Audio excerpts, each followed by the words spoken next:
Hello, Well, hi, everyone. so Hi, far. Hi, nice to see you all. Sorry to be like, fix me. It's Rom from Rock, New York. Don, I just noticed there's a typo in the admin email that you sent out that was funny. Tribe Talk Happy something, it said. Yes, Hopper or something like that. Yeah. I changed it on the website, but I can't change it on the email. Give that back. Once they're gone, they are gone for good.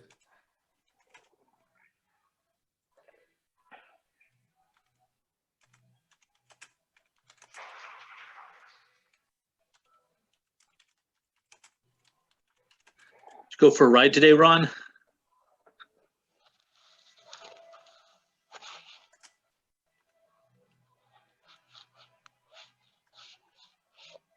It was snowing in lower New York, so I doubt if he did. Yeah, I went for a ride today. I took the puppy to the groomer. In your car? Yes, of course. Yes, of course. For a ride today, I saw 8 other motorcycles out today. Get out of town. I'm not kidding. It's crazy. I've in my entire, I've been riding almost my whole life, and I've never ever ridden in December and multiple times in November. It's so weird. It was like 50 something here today. Send it our way. Well, our day's coming, believe me. It was in the 50s here today, but I had oral surgery this morning, so I couldn't get the bikes out. Oh, bummer. Yeah. What is it with you Missouri people getting all these surgeries all of a sudden? Well, this has been in the works since Christmas last year. I lost a tooth, and this is my 3rd trip back. I'm getting an implant done. At least it's not messing with my motorcycle teaching season. Are you doing okay? I had an implant done many years ago, and I didn't find it to be really that bad, other than it was just dental visits.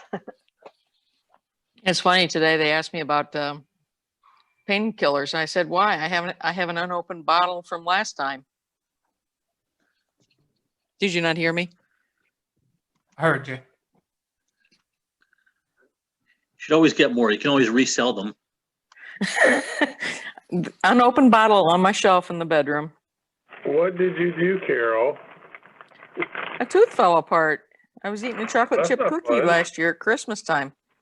That's not fun. And tonight I'm eating mashed potatoes. Good evening, everybody. Dennis, how are you doing?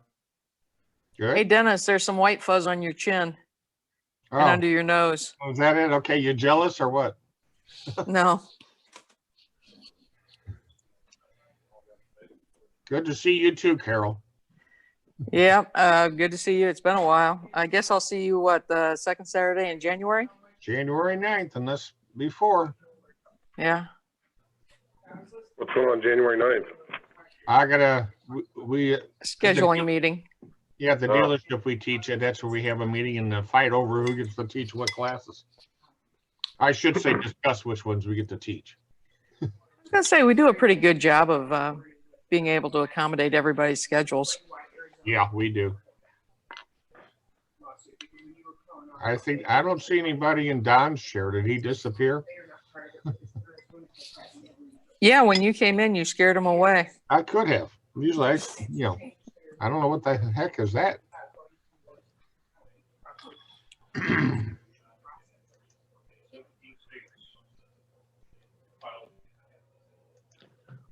Okay, so I have a question. I have an answer. Maybe. I'll bet you do not. Did anybody or everybody read the Pennsylvania Motorcycle Safety Program posting that was on Facebook today? I read it yesterday, I think it was. Didn't see it. Yeah, Very I saw that. interesting. Is it Very interesting. is it on the MSF Rider Coaches page? Yeah. Yes. I would recommend everybody read that. That is I don't know, what's the Who's way it? of putting it? Scary stuff, right, Dennis? Can somebody give a synopsis of that for those of us who are not Facebook participants? Sure. Pennsylvania Motorcycle Safety Program and PennDOT just awarded 3 separate vendors contracts in the state of Pennsylvania. They awarded 1 location to Total Control, and they awarded other locations to a company called Motorcycle Safety something. I can look it up, but 2 other vendors. One out of Maryland and who has ties to California, and the other one, I can't remember what it is. Anyway, they can run their own program, whatever you want to run. That's how they did it earlier this year.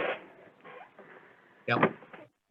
So When they canceled they the will, program and what, for, for next year.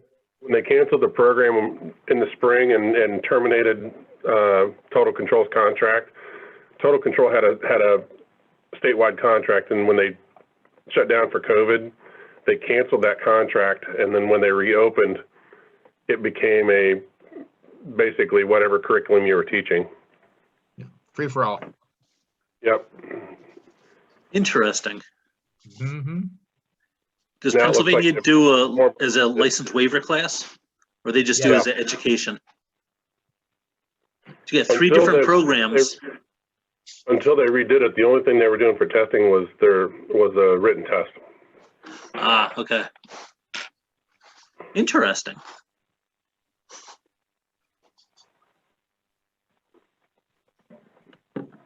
Let me see if I can find the link. Bear with me a moment here.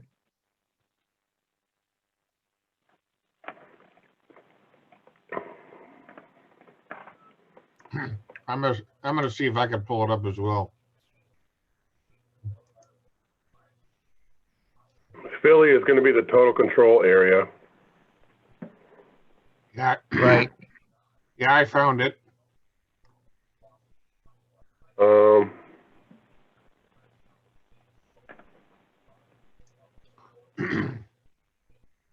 If There you're we an go. instructor for SF or Total Control, you have to teach 4 classes minimum.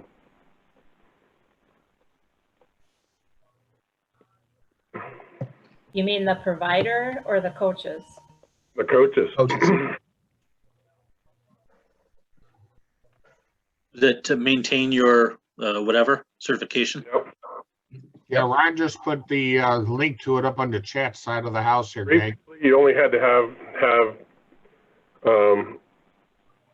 wait. They're doing 2-year contracts to replace the vendors.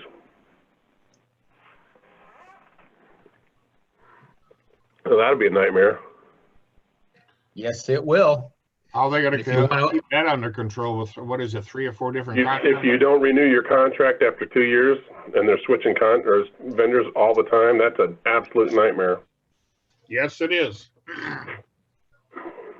Trust me, I know that from experience. You're not talking, no, never mind, I won't say it. I'll behave myself tonight.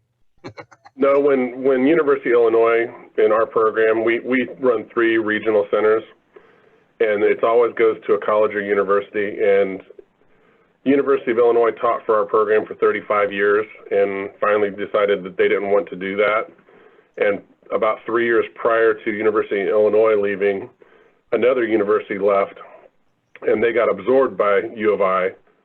And when U of I gave notice, they basically said, we're terminating our contract at the end of the training season, which was November 30th of 2017. They gave us notice in the middle of the spring and then terminated at the end of the year. And we had to award a new contract. It took 6 months to award a new contract to the new vendor or the new college, which is Illinois Central College out of Peoria. And when they got awarded the grant to run the program, they had one person working for the program for 4 months that basically set the whole entire thing up until he could get all of his instructors hired and his staff hired. He didn't have a full staff for about 6 months. about 3 months into training is when he finally got a full staff. And then bringing instructors on and having to go through the onboarding process was a very, very convoluted ordeal. So we lost a lot of instructors in that area because of it. Hey, Christopher, Sarah Kretschmar here from Wisconsin. I was wondering if that had anything to do with my friend Raymond Mucha? Yes and no. I mean, not directly. Ray was the director of the Illinois Central or Illinois State University program when they terminated their contract.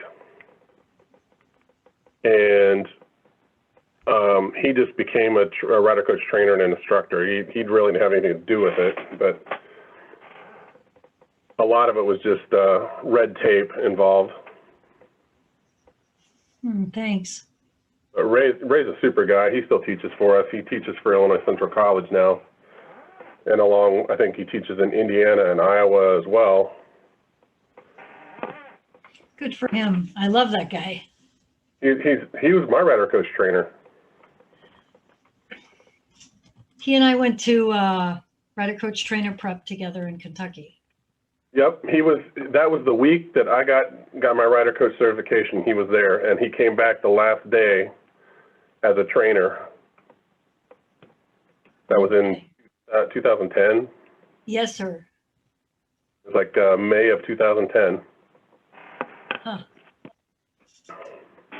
He was there when we started our training, and he was there when we finished.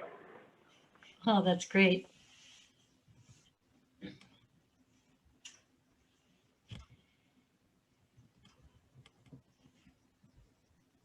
Ray is a super guy. Christopher, you weren't underneath of him during his prep. You were in the other course, correct? Yeah, Eric Hanks and Raymond or Vern Hanks was the actual coaches or rider trainers. Gotcha. And then Raymond was our boss. And the way we have it set up in Illinois is if you're the director of one of our programs, you have to become certified as a rider coach trainer within 18 months of hire. That's interesting, Don, that you ask about that rider coach trainer prep. What do you know about it? Well, I was there. Come on. Were you getting trained with Raymond, or were you? I was becoming a rider coach. You were becoming a rider coach through that? So the rider coach trainers were training you? Yes. I was learning what I didn't know. Aren't we all? Still. Always, every day. Yes. I remember you had that really nice really nice motorcycle jacket. Did you not, Mr. Green? Yes, I had trying to think of who makes it. And I don't believe I have it anymore. If I do, it's packed away somewhere. Power Trip was the name of the company. And it was an Army jacket that had pockets that you could open up, flip out to meet Army standards. So we play with that properly.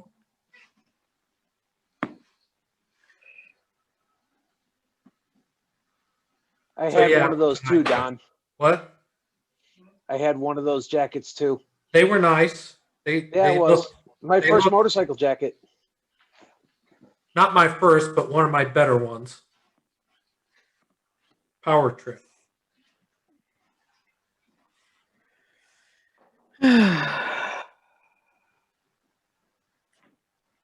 See, now I'm going to wonder what happened to it. Don't wonder, find it. I'm pretty sure it's probably gone. Yeah, mine's still hanging over in the closet. Doesn't get used very much anymore. I'm pretty sure I probably gave it away to somebody because I got older, more mature, seasoned. In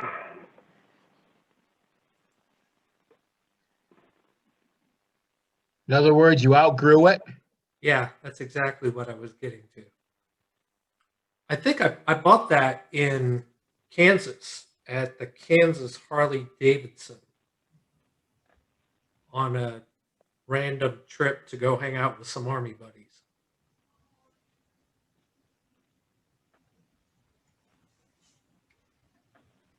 Good jacket. Lasted a while.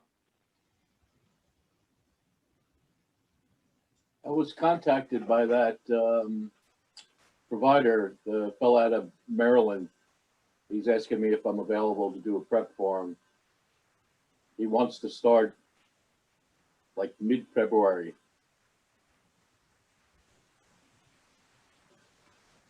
And I didn't give him a firm answer yet. It sounds like he has about 20 out-of-date rider coaches that need to go through a full prep. Ooh. So he contacted other trainers here in New Jersey, and I told him he's going to need 2, to run 20 people.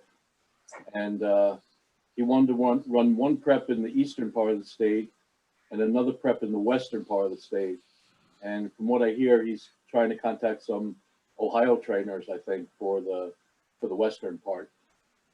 I would be interested in assisting with that if it comes to fruition, Rick.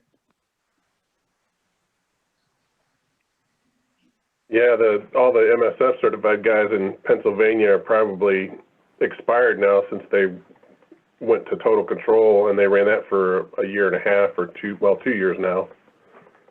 Well, And I don't believe they went to the BRCU yet when all that stuff happened. Yeah, she is. She's tearing pieces off of it. I see that.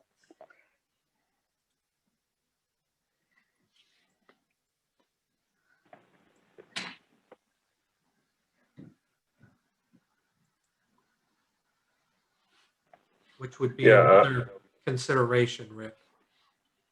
Okay, I have to confirm my availability too, because there may be another prep here in New Jersey that I that I may be involved in.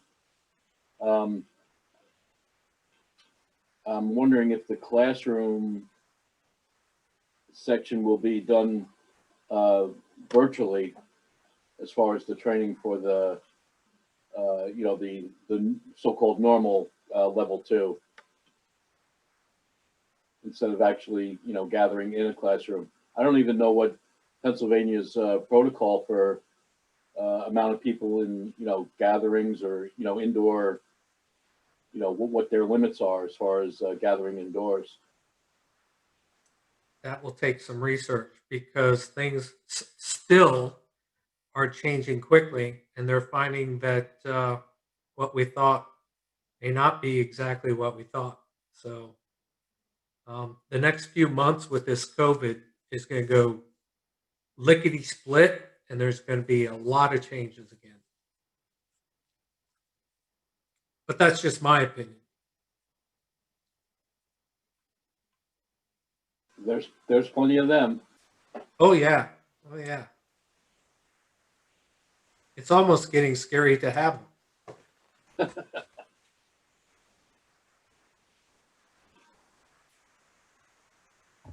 So can anyone comment on why Pennsylvania chose to do what they did? Laura, I'd venture to guess it's politics that dictated that one.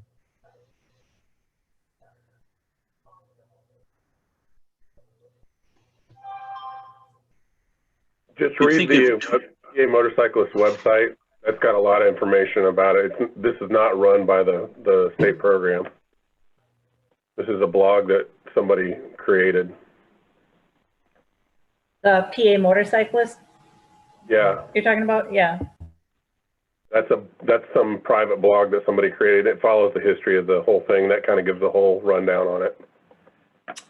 But if you read it, you might be able to tell it does have quite a bit of bias. Yeah, I noticed its anonymity makes it somewhat suspect as to how neutral it might be or factual. It is certainly questionable if they can't put their name on it. And it's not just one individual. There's probably 3 or 4 working together. And thank you, Belinda. You are correct.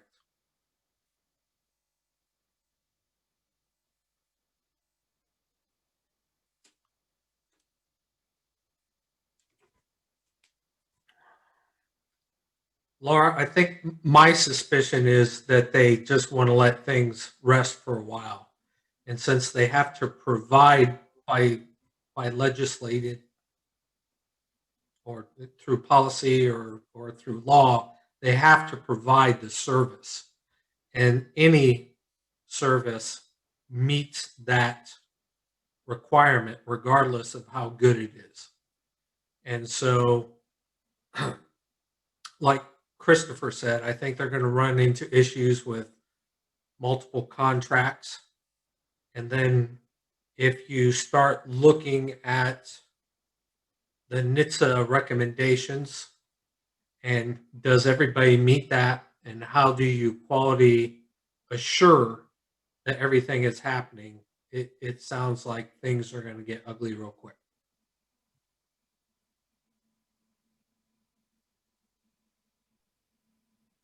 But who knows? It could work out real nice. Oh, sorry. So Dennis, I was trying to be nice by using the other word, but yes, I use that word myself actually. Okay, Laura, you know I abbreviated it there in that chat room. I was trying to be politically correct and try. No, my virgin ears. That was Belinda who said that, but yes.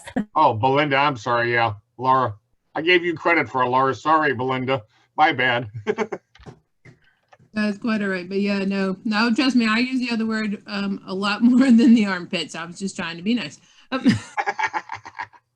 She knows that Don does a lot of work editing and she doesn't want to make that worse for him. And I so appreciate that. You don't know. Hey, we're Rider Coach. How many different kinds of language have we used over the years teaching? A lot of times to ourselves, depending on the student. I hope that you're using the appropriate language with students. With students, of course, but sometimes under my breath, I say a few other choice words. I have lots of words that go through my brain that never get out.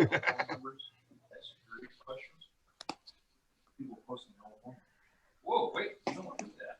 So speaking of bad language though, I'm sorry guys, I'm eating, so I don't have my video. What kinds of questions that, you know, I have one student that the only way she could work well and like do what she needed this past weekend was to drop the F-bomb. Baba Ling, our chief, which is, I have to stop and translate that. Say that again, Belinda. There was a lot of interference. Yeah. No, I was saying, speaking of not so nice words, I had one student this past weekend. She definitely was my positivity tester. But the only way she would get anything right is if she got mad enough and dropped the F-bomb a few times. And so I was like, go for it. If it works for you, keep doing it. So I only had 2 students in the class, and the young man had just graduated seminary. And then I had this, this 55-year-old woman that only could do things if she was saying the F word. And I was like, this is the best class ever. I think lightning is going to strike, and I know which one to stand next to. But you know that secretary or the lady. Yeah, that brings up interesting question. You know, how do you balance? And we've talked about balance or Taoism before in the classroom. How do you balance somebody that you want to connect with, that you can connect with a certain colloquial language? And then on the other hand, you've got this person that you would not feel comfortable using that language around. How do you balance the two? So I'll share that. Actually, my 3-minute thesis is about 3 simple words that will calm a nervous student. I got to do the recording on it, but I've got the PowerPoint on. And this kind of goes along with that. You got to be able to go back and forth. You got to be able to switch back and forth. You got to be able to keep one calm, keep the other one excited, and, kind of be 2 people at one time, 2 coaches at one time if you need to. And you had to say, hey, tell me more. Why is it that you have to get angry and frustrated to do better? And then You know, tell me more of how are you staying so calm? Maybe you can talk to this person about calming down a little bit and just, you know, connecting them. And it really is truly about just saying those 3 simple words of tell me more. And that's how you're going to find out what you need to do for your student and connect with them on that level.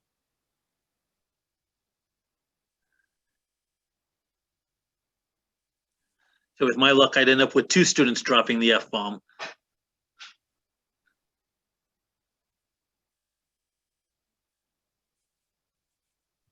I'm actually going to give her a sticker for her motorcycle because I told her, I said, first off, I told her I gave her road name was Rogue because she did not follow instructions. Like she would completely just go. I was like, where are you going? And you know, I'm like, what is wrong? What is going on with you?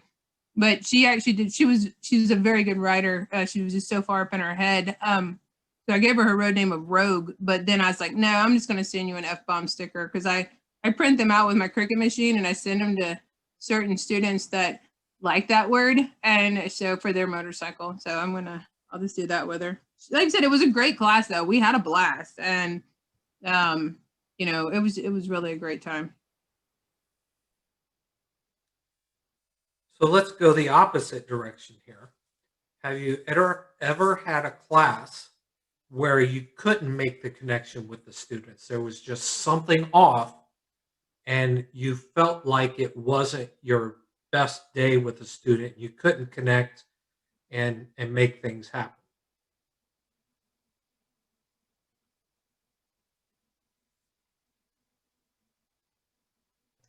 Don, I would say in some cases I've had it where some students of a class were I had trouble connecting with them, and maybe 1 or 2 of the students, but the rest of them were all good. But it worked out pretty well overall for the class as far as when everything was done. It happens quite a bit with students that don't have a good command of English because I have a poor command of Spanish. So unless someone's there to help out, some students just you can see that glazed over look that we're not making a connection.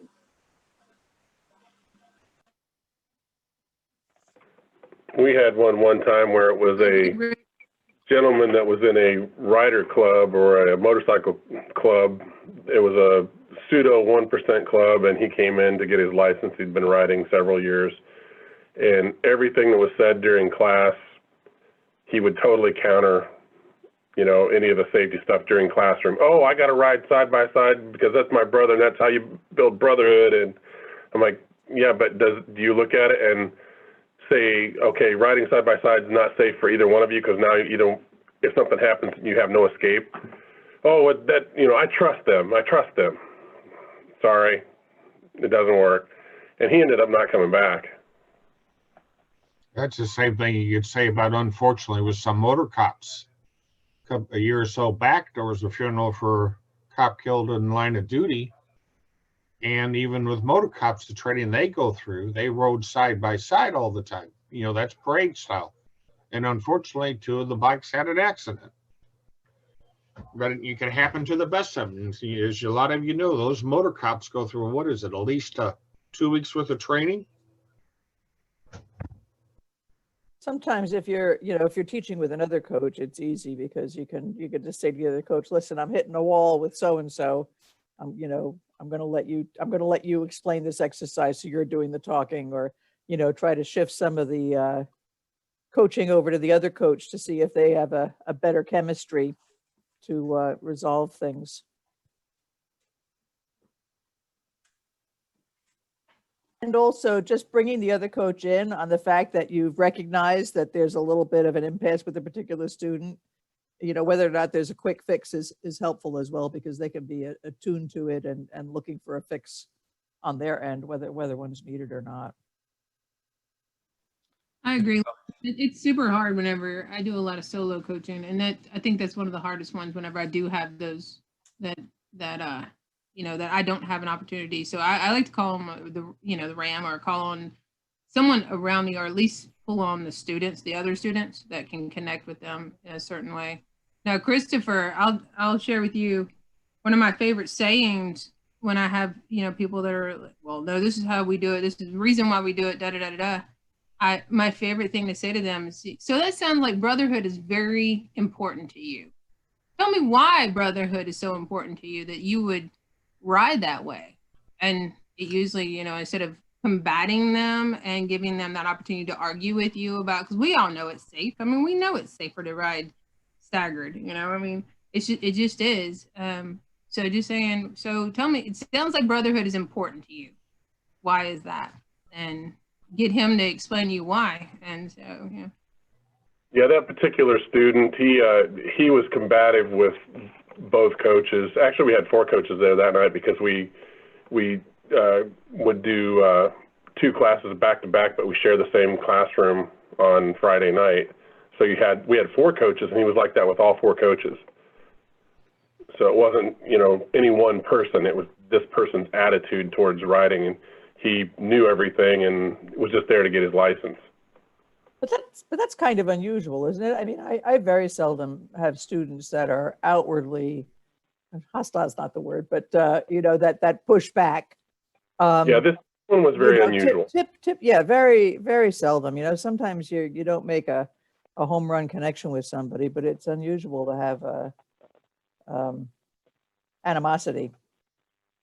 Yeah, this particular student was very, very combative with all coaches that were there, and that's the first time I've ever seen something like that. And we've had several large motorcycle clubs have students come through and had been multi-year experienced riders coming through to get the license for the first time and have never had that kind of result from somebody. This one was just very, very, almost Sons of Anarchy kind of mentality. I mean, that's really what it was, oh, I'm in this 1% club and, we're really badass and I know how to ride and I'm just here to get my license. So give me the card. So I think that what you all are talking about broadly is the idea of vulnerability and armor.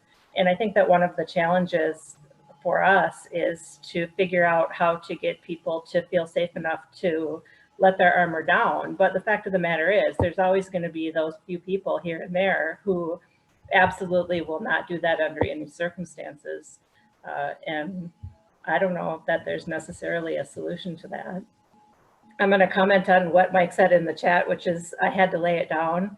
You've all heard that, and I just want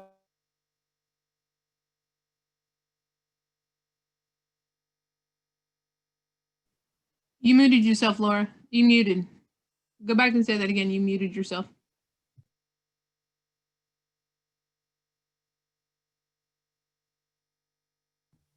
Okay, somehow my spacebar stops working. Yes, thank you, Don Green. That is all from listening and reading Brene Brown books. So if anybody wants to really have some good thought-provoking stuff, she's an amazing author, and her book, particularly the one on leadership, I found super useful for us as rider coaches. Anyway, so Mike Hahn said in the chat, I had to lay it down. We've all heard students say that. And Dave Tolbert taught me a funny response to that, which is, so you had a crash to avoid a crash. How does that work exactly? So I always remember that. Anytime I hear a student say I had to lay it down, or sometimes I use that just like as a funny little, you've all heard people say that, and here's what that really means. Translation, you had a crash to avoid a crash. That is all. One little tweak to that, you purposely had a crash to avoid a crash. So have your insurance company try to cover that one now. So that is a perfect place to inject.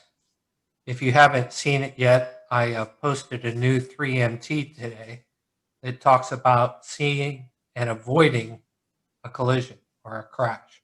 So I've got 2. I know Belinda's working on one. Who else is working on one? Robin? Oh, Laura's got her hand up. I'm waiting for the grant money for mine. You will receive grant money from the same people I did. Ooh.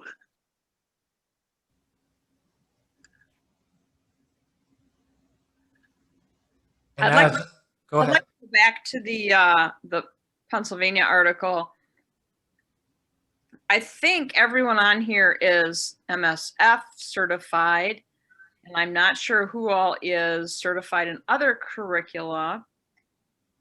I'm curious how you all feel. Now we've had Duncan from Australia on here, who is not an MSF rider coach that I know of. As far as our tribe here and what we can benefit from in talking with each other, what are your thoughts on having coaches on here who are not MSF certified? Like, for example, the folks in Pennsylvania, who maybe some of them have never been MSF certified if they were only total control certified, or some of them may have been MSF in the past, or just any flavor of coaches on here. What are your thoughts? I'd love it. I'd love a different perspective. I've even thought about going down to Pennsylvania and taking the total control class just to be exposed to something different. You know, see what they do differently, see what they do better, see what they do worse. Just the more I'm exposed to, the more I'll learn. Has been my agree with opinion. you there, Mike. I wouldn't What's that, mind Dennis? total control class just to get a feel for it. Yeah.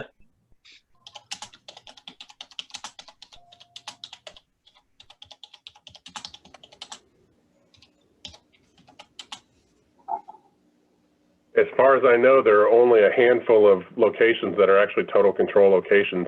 California, Pennsylvania, and I think there's one or two other states that offer total control as a curriculum.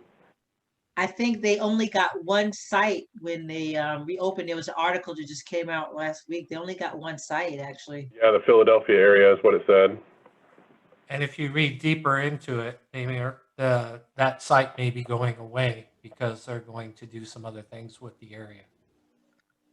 And not just total control. I mean, so there are several states that are total control, and even if there are only what 2 or 3, that's still California certainly has a large population of coaches, but there's also Idaho Star and Team Oregon, and I've lost track. What is Ohio offering these days?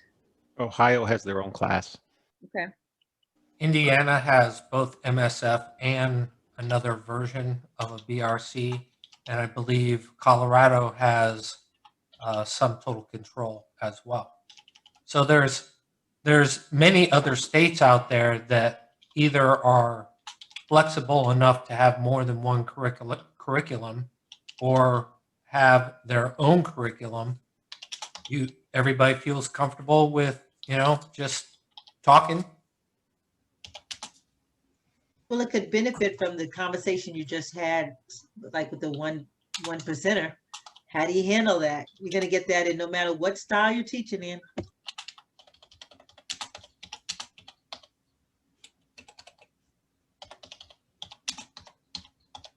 Texas has several locations with total control, and they kind of have been trying it out. And there's 1 or 2 sites in the Houston area. I'm not sure about the rest of the state.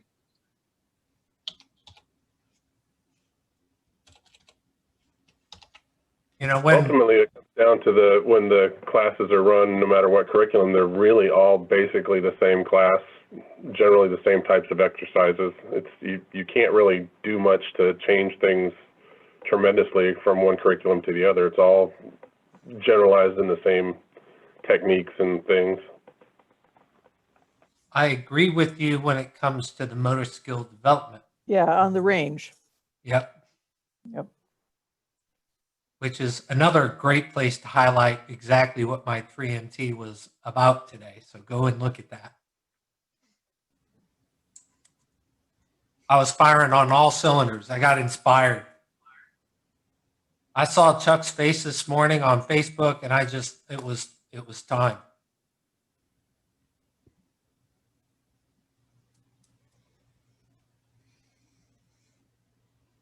So I like that there's no pushback. If you've attended the formal tribe talk, one of the things that is on the very first slide is that regardless of where people work or where they come from, it's a discussion to build the tribe. And I think rider education needs to be a much bigger tribe, and also have espoused that quite a few times, I think, where we really do need to start reaching out to different organizations and getting on the same sheet of music. And it was reinforced last Thursday. There's a few people that were in here that were in the state program manager workshop that we run. I think it was very valuable to have outsiders, or not necessarily outsiders, but people that would not normally show up to one of those. And it really invigorated the discussion and got us thinking about some things otherwise we would not have. So for my 2 cents, I think it may be helpful to us. Yeah, it was different perspectives. I think some of the folks on there are not rider coaches. I can't remember offhand if there was anyone from states who do not teach MSF curriculum, but it was a broad perspective of backgrounds.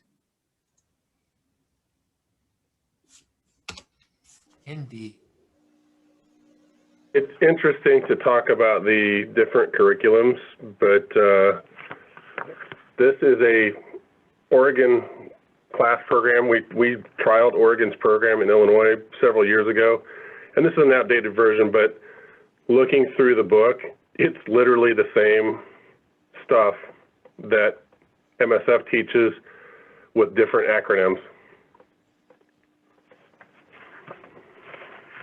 Once again, all that stuff came from a centralized source. It was the beginning of that curriculum, of all these curriculums, really started in the same place. What has happened over time is, people don't get along and they separate, and that causes issues. It's also why I think one of the big driving forces for me right now is bringing everybody back together for the common cause might be beneficial as we see rider education taking a backseat to other countermeasures for crash statistics and mortality rates. Don, when you say that, I understand that all published rider education stuff can basically be tracked back to the MSF curriculum. And I'm not pretending that I know anything, or certainly not everything, but anything. But I'm looking at the way that as the first rider in my family in a generation, I did not learn to ride through the MSF program. I would venture a guess that I probably would have benefited from that. But as I got to learn how to ride, I taught 3 other members of my family how to ride. And I can tell you that when I saw the MSF curriculum, I'm like, oh, this is totally what we did on the farm on the lawn.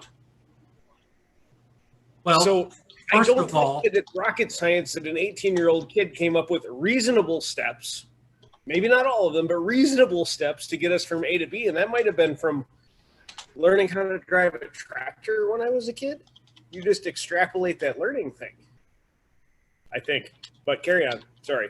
Well, I would say, first of all, that MSF didn't invent this. What they did was they probably spent more time researching it and putting it into a package so that you could do it in 15 or 16 hours versus weeks upon weeks of failures and mishaps. And before that, there were colleges and smart people doing bits and parts of this everywhere. The whole reason the MSF came together was to consolidate the knowledge to build something that works more effectively and more quickly.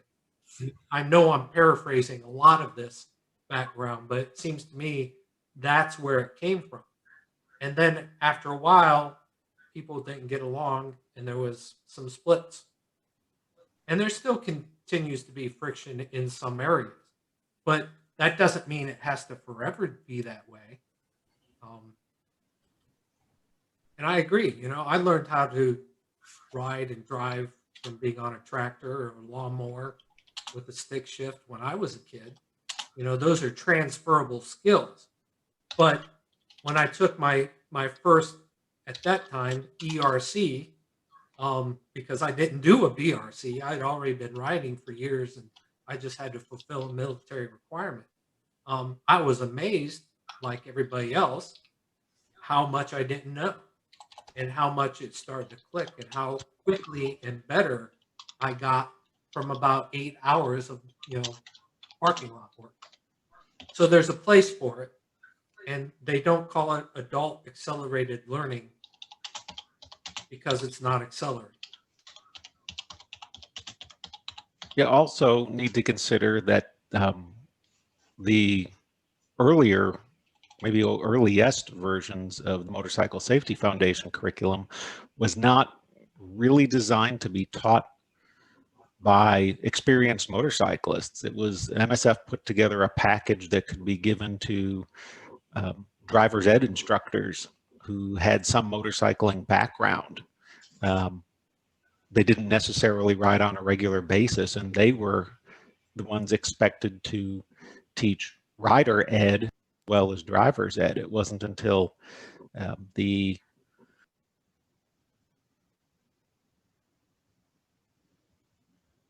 lost you, Mark. What was that? We lost you. You went blank there. I don't know where I left off. It wasn't until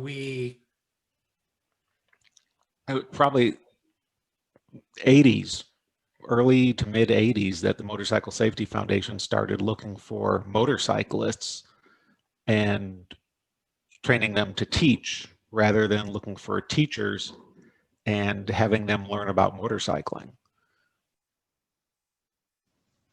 And so Christopher just put up a link to SIU's motorcycle rider program, started as a research project. And if I remember my history correct, Illinois was the earliest place, was it not, Christopher?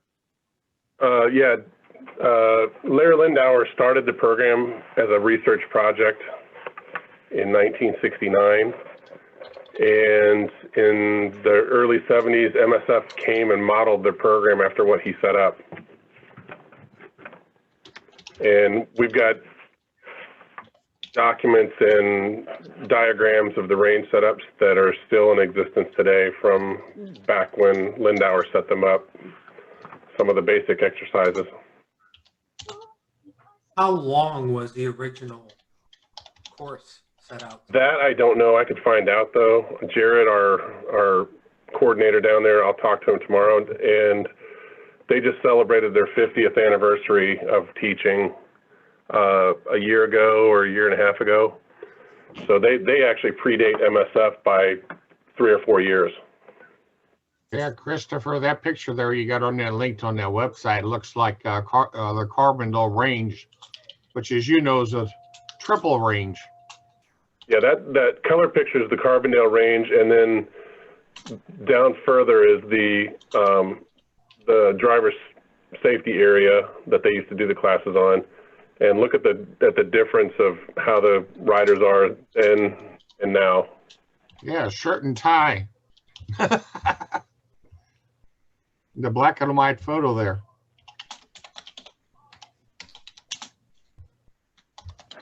Chuck, your link doesn't come up. I'd like to see what Puget Sound has there. May want to try that again. But we've all heard stories about where it came from and how it is, but the fact is, there were hundreds of people doing different things in different places, and through research and pilot testing and doing this stuff over and over again, we've come to a place where we're starting to realize that the motor skill development, I think that hasn't changed a whole lot. It may accelerate here and there. We may look at different things, but the one thing we still haven't got right is dealing with rider judgment, rider perception, and the self-awareness of the rider. You got your hand up, Ron. I was just going to give you information about the previous MSF courses. At one time, there were actually 22 exercises, including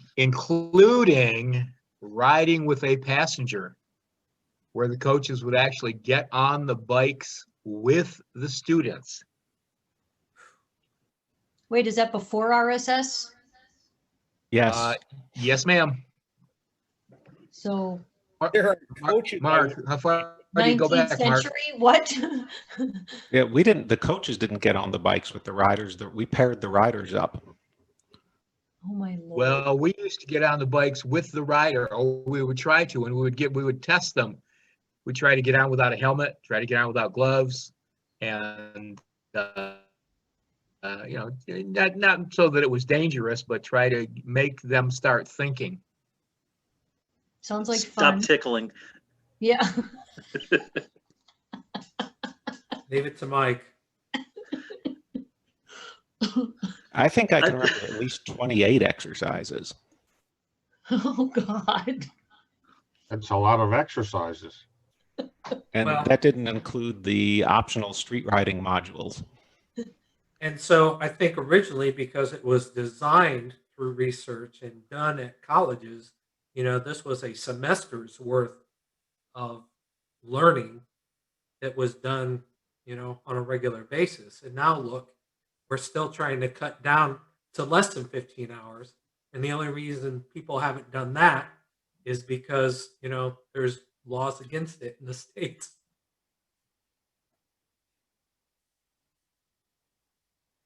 Yeah, I think I think our class was about 26 hours long. My recollection is before me, but Casper talked about a 4-day class. So it was before the RSS, but they stretched it out over 4 days. Yeah, it was the MRC, because the RSS was the MRC : RSS. But prior to that, it was the MRC, and then prior to that was the BRC.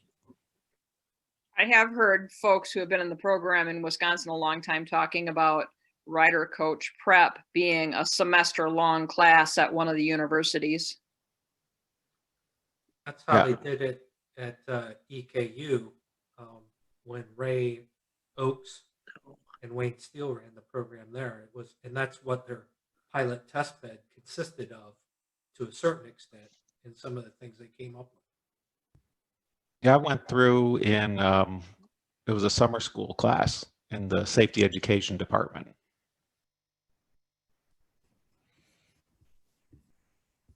So, no, just no. 8 days is enough. Well, Days the is class I never went enough. through, was it was only supposed to be 2 hours a day, 3 days a week for whatever a summer session was, maybe 5 weeks. Hey, Mike, when I went through RCP, it was a straight 9 days from a Saturday all the way through to the following Sunday. And it was pretty intense. The guy I went through the class with, we had to study each night in our hotel room, try to get through the class. Now, this was out in Olathe, Kansas, I think it was, where I went through RCP out there. And this, yes, was a decade or so ago. So a question, I'm going to direct it mostly at Mark, but then, some of the people, I know Kelly's been around, Lynn's been around, Ron's been around a very long time, probably longer than most. That's why he takes naps. But giving the perspective of, having a course that was 22 or 25 exercises that went a semester or lasted 4 days, when we start talking about having a BRC that is all done just on the range in a matter of 2 days, does that make you feel a little bit weird about the direction we're going? Or do you think that we have become that capable that we can impart that much knowledge or facilitate the learning of that much knowledge in such a short a time.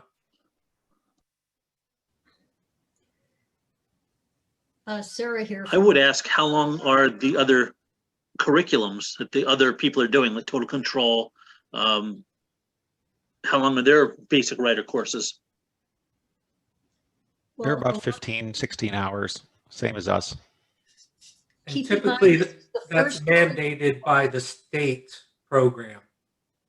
keep in mind, this is the first curriculum ever, at least for MSF, that we have ever dealt with the ABCs, attitudes, behaviors, and choices of our students. Regardless of the hourly amount of time that we're putting in, this is the first curriculum that I've seen. It's only my third though, that I've seen that we are dealing with people's attitudes, behaviors, and choices.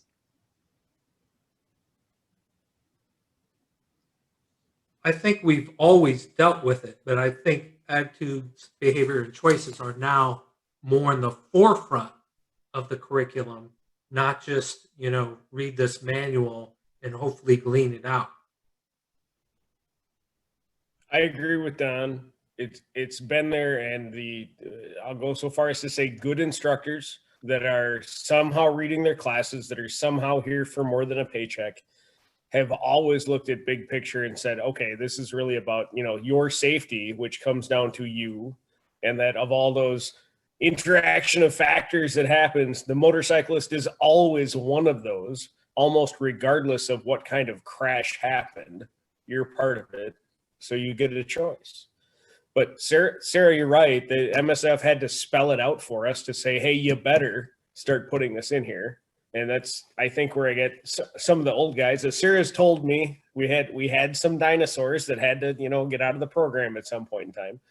But I think that they got that, and I think that the disconnect was always about the verbiage of how they use that. Because I heard, oh, when we went to the BRC, it was crash your way to success. I'm like, you've got to be kidding me.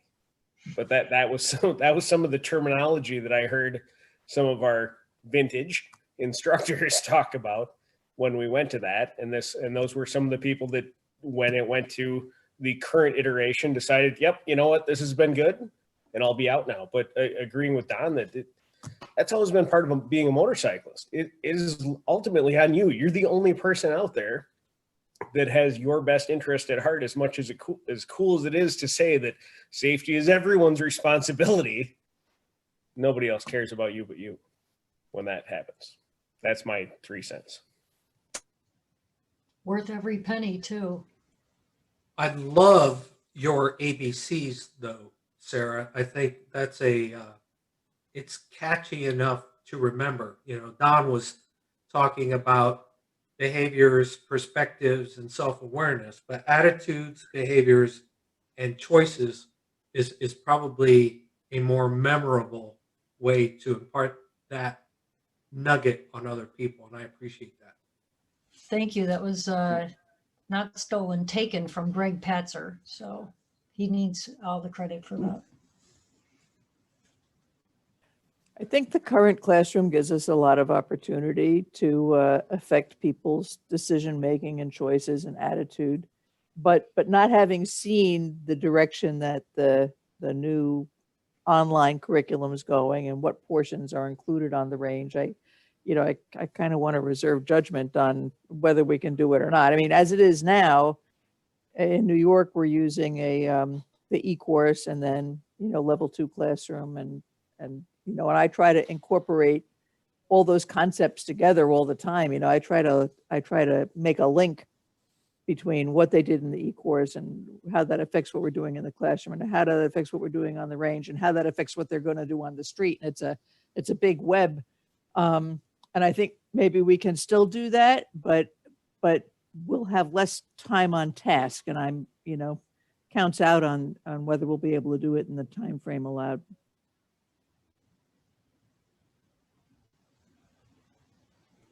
Ron, you had your hand up? Yes, to try to answer your question about how we feel about the way that it's going. We're never no matter how much time we put into it, we're never going to teach them everything they need to know. Those of us that are sitting in this room still don't know it all. You know, there's things that we can learn, and we're here trying to figure that out as well.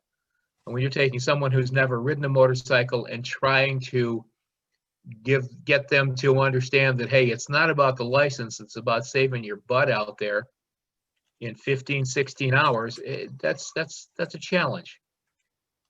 Ron, very well said. Thank you, Dennis. It's more of trying to convey as much of the important things as we possibly can, and like Lynn said, relating it to what they've seen in the Ecourse. I like the way it's going, but I still don't think that we're ever, no matter from even years ago, we were not giving them as much as they needed. We still aren't, and I don't know that we ever will. Well, right now, like I said, that's very well said. One of the things to remember is with this BRC class, we teach them the basic fundamentals of riding a motorcycle. Safety naturally is ultimately their responsibility. And that's something we have to keep harping on with them throughout the class. At least that's what I try to do. I think a lot of what we teach is difficult to comprehend until you have the experience.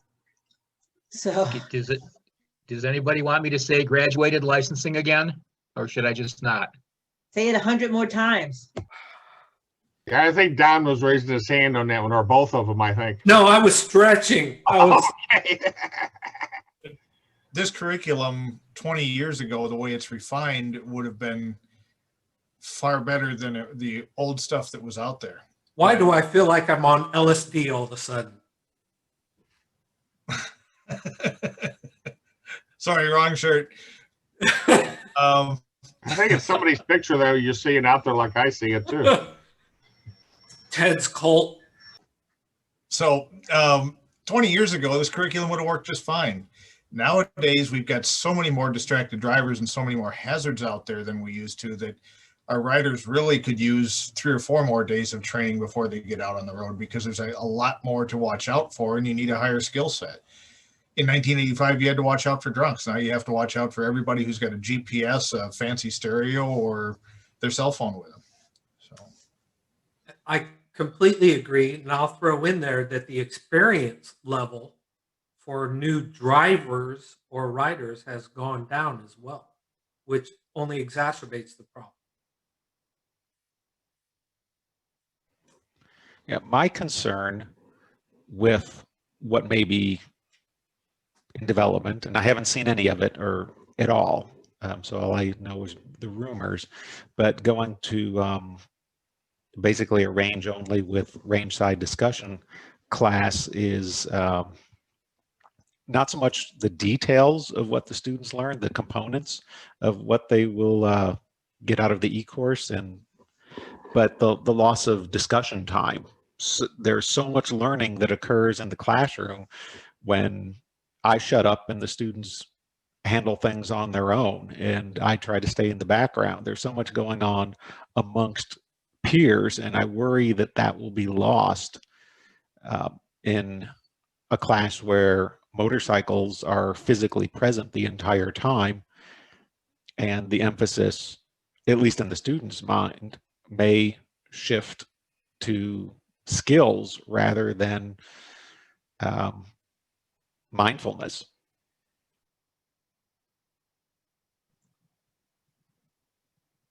I want to give applause to that comment. Is that wrong of me? No, I completely agree with that. And that's been my concern since this whole situation was even first mentioned, is that I feel like it's going to take, I mean, I think that what you described, Mark, is inevitable in any case. And I think that the only way to ameliorate that is going to be with really, really good coach facilitation. And I feel like that is kind of the exception rather than the norm. Like, you can't expect that level of performance from every rider coach in every program. But yeah, I mean, I feel like the range side activities, whatever they end up to be, are going to kind of be seen just as a distraction or an unwelcome interruption to the actual riding once we are all in the presence of motorcycles all the time. So here's the next question. How do we as administrators, trainers, whatever we do, whatever program we're in, whatever we're responsible for, how do we create and encourage a culture amongst our rider coaches to foster what you're saying, Laura, to try to get them to understand that there's just more to this program than just, oh, okay, so you can squeeze the clutch and you apply the brakes. Okay. Yeah, we have to get them to understand that the reflections that they do and the additional information that we try to give them has got to be meaningful to them. And I don't think it matters whether you've got 12 motorcycles sitting on the range or you're in the classroom. The classroom is good with the PowerPoint presentations and you can do scenarios and that's great. You got to find a way to do those scenarios in your mind's eye, in their mind's eye, to try to get them to say, okay, you remember going down the street here and blah, blah, blah, blah, blah. You've got to try to make it meaningful and relate to them. And maybe that's what we need to work on, is our relationship skills. You know, one of the questions I ask students a lot on the range and, you know, during exercises and during debriefs is, so why do you care about that? You know, because we have this big old discussion. We did this, we did that. So what? Why is that important? You know, what's in it for you? And kind of let them riff on that. I can remember. You're absolutely right, Lynn. I can remember from RSS day 2 exercises, we had that extra paragraph about relationship to street riding. We would say it, and it was after the objective, before the directions. And I guess we planted the seed, but maybe it would have been better timed if it came at the reflection time after they actually rode. So the other thing, I think from the riders that we're producing from RSS and BRC, I don't think their skills have actually, there's not much difference in their skills. I think they're all hitting about the same skill level, but the idea of facilitating and encouraging the feedback from the student is more meaningful than the lecture and the let the video do the educating and just leave them on their own. I like the drawing out of the student.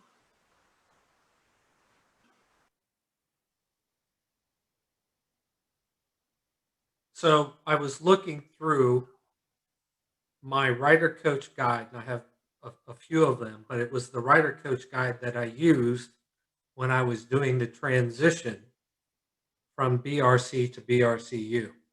And I went down and I was reading my liner notes of all the anxieties or questions that I had about the new curriculum, because it was so different from the previous curriculum. And as I read through there, I, having not gone back to that particular rider coach guide for a while, I have, as I was reading my comments or my scribble notes of why or how or this doesn't, or why are we doing this kind of thing, I've realized that all the fears I had have been belayed, because it doesn't matter. They've everything that I thought might not be or thought that would be has worked itself out. And now I'm a huge proponent of the BRCU. So when I ask these questions, sometimes it's facetiously, not knowing that we don't know what the future holds, but knowing that if you're able to go back and look at the past, that we've always been done right and things do improve over time. So maybe some of these anxieties that we have about the future are unfounded until we know what the future holds. Kind of like COVID. You know, and just to play devil's advocate, because I'm also a site administrator, and this doesn't affect my sites in particular, but I know that for some of my colleagues it does. Not having to pay for a classroom is huge, and maybe even the difference between being solvent enough to continue with rider education versus not. So, you know, it might come down to, as rents and things increase for people, and, you know, and there's different circumstances all over the place, you know, do we want rider education at all versus not rider education, even if it's, you know, got some flaws to it, you know, versus I can't afford to offer rider education because to support a range and a classroom is financially not feasible. And along with that, you know, it goes back to, once again, previous discussions where, you know, we're no longer primarily on regular sized ranges. It's going to be a much smaller range just because of the way society has taken away and made green spaces, and people are worried about insurance and obligations if something happens. So then we also may need to look at, well, you know, having two coaches used to be the primary way to do it. It was a great way to back each other up. But now with smaller ranges, you talk about fiscal responsibility for a site manager. Why am I going to do 8 and 2 or 10 and 2 when I can do 6 and 1 or 8 and 1? Which then puts more emphasis on how good the rider coach must be. And looking at the scheme of how this is going, where we had the BRC, went to the BRCU that was full of great interactive classroom stuff that made a big difference on the ABCs. Yes, I'm going to use that. Now we're taking away the part or a portion of what made those ABCs really powerful, and we're going to have to reintegrate them onto the range. So the person that is conducting the range classes has to be that much more distinct in what they're doing and better at what they're doing, which goes back to the three-legged stool. You know, we've got new curriculum, new quality assurance.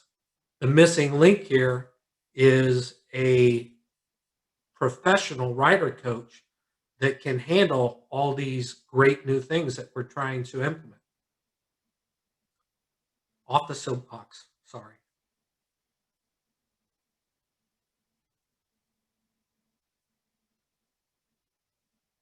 Well, I think it's true that each iteration has been an improvement, but each iteration does put more responsibilities onto the coach, and is better served by having a quality coach. I mean, if you go back to the RSS, you had a roadmap: stand here, say this, you know, stand there, say that. You didn't have to have a particularly strong skill set to make it work. And now I think it's more dependent on that. Kelly, you've been watching prodigiously here. What are your thoughts?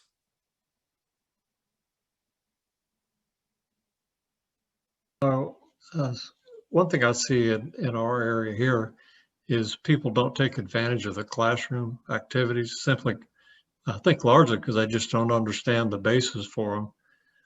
And when I was doing QAVs, you go around, I ask them, when was the last time you read your coach guide? And a lot of times they couldn't even find it. It's so powerful in the classroom, but a lot of times we don't take advantage of it.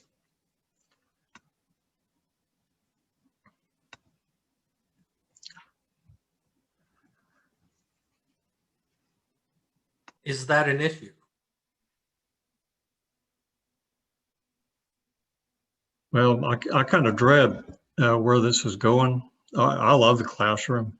I think I like that as much as the range itself. But I like the interaction with the students. And it's hard to get that out on the range because there's so much stress involved with learning how to ride a motorcycle itself. But I don't know. I've been in it since MRC-RSS, and every change we've adapted to and made work. Mhm. The other part of that too is we're going to have to, if this 5-hour e-course does in fact become a reality, we as the rider coaches are going to have to keep reviewing it so that we can, as Lynn says, relate it back to what they're doing. We have got to know that thing cold. There's no question about it. That's basically the only classroom we have, and if that's the way it's going to be, we're going to have to relate it. It's going to be our student handbook or our rider coach guide or whatever you want to call it for the classroom style activities. And that's a problem that already exists in that I think people are not super familiar or really not familiar at all with what is in the current 3-hour e-course. Just because they did it the one time they were required to for transition, and that was that. They never went back and looked at it again. So now instead of 3 hours of knowledge deficiency, it's going to be 8 hours.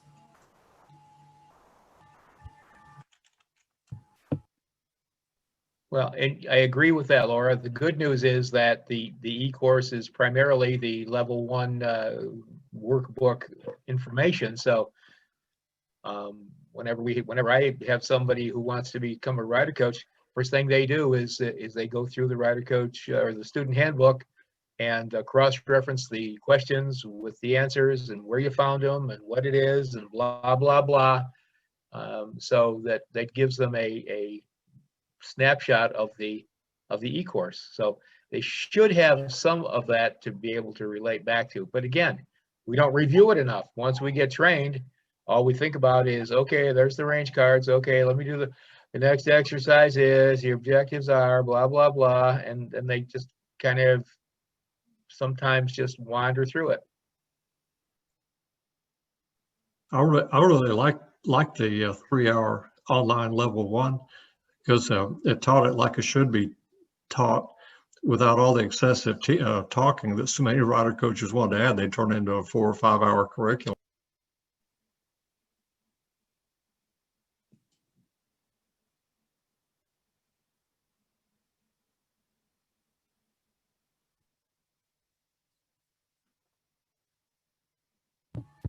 Sarah's asking in the comments, when was the last time we all went through the e-course?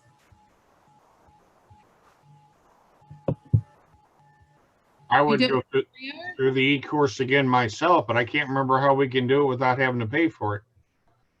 Unless I just put in my coach number. Yeah, we retain access to the e-course. The only time we lost access was when they changed from first edition to I think the second edition of the e-course. And then when you tried to log in the first time in version 2, you couldn't get in because it was actually a different course and we needed a new code to get into that. But we should still all have access to it. But the fact that there was a first edition and a second edition, I think that subtlety probably escapes most people also. I guess I'll have to go try it again come March or April or February, March, try to get into the e-course just to see how I do with it. Why not do it now?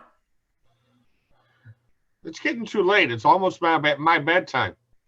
Well, I meant this part of the season. Now, when we have downtime, is the time we. Well, you're right. Yeah, you're right. Down next couple of days or over the weekend, I might try to get into it. Downtime? Yeah. He's where there's snow. Oh, okay. Yeah, come on, Mark. You don't have snow out there in Phoenix area, do you? Very, very, very rarely. I think maybe 3 times that I can remember in the past 30 some years. Yeah. What about Flagstaff? You get it up there in Flagstaff, right? That's a couple hours away.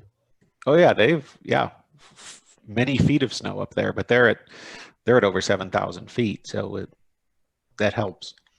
Yep. I'm looking. We had a terrible for next year.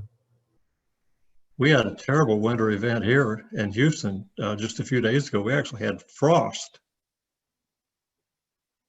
Oh, heaven forbid, frost in Houston, Texas, please. Come on, Kelly. Yeah, we had frost. It was last Thursday. I went outside and my car cover had frost on it, so I took a picture of it and sent it to a few people.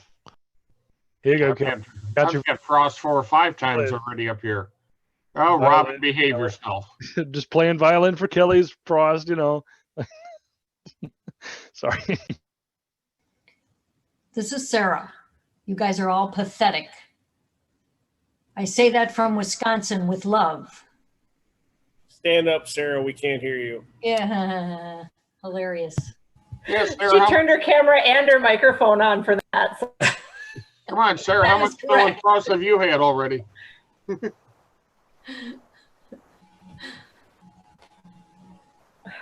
Well, it was 84 here today. Okay, we didn't need to hear that, Kelly. I will say this: I got up to 68 here in St. Louis today. Here, I'll change my virtual background from today's weather here in Kerrville area, Texas. Hold on, where's that here?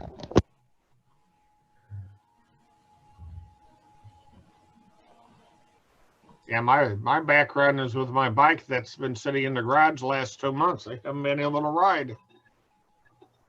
Yeah, right now the weather here has been forcing extreme layering because riding in, like on a weekend, riding in at 5:30, 6 o'clock in the morning, it's been right around 30 degrees. And by the time we're headed home, it can be 75 or 80.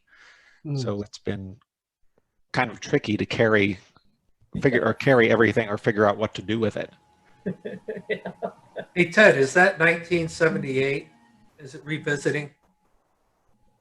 I think it could be, yeah. That's what it looks like. Boy, is it getting kind of deeper around here. I'd say. That looks like upstate New York. I don't have my boots on. We had that in northern Indiana in 1978. Haven't seen it since.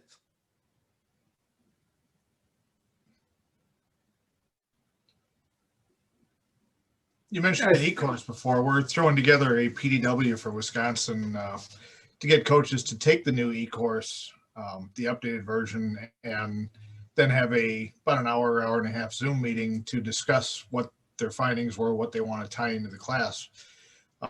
Just for a simple way to do a hands-off classroom, self-paced PDW that we can track and give them credit for.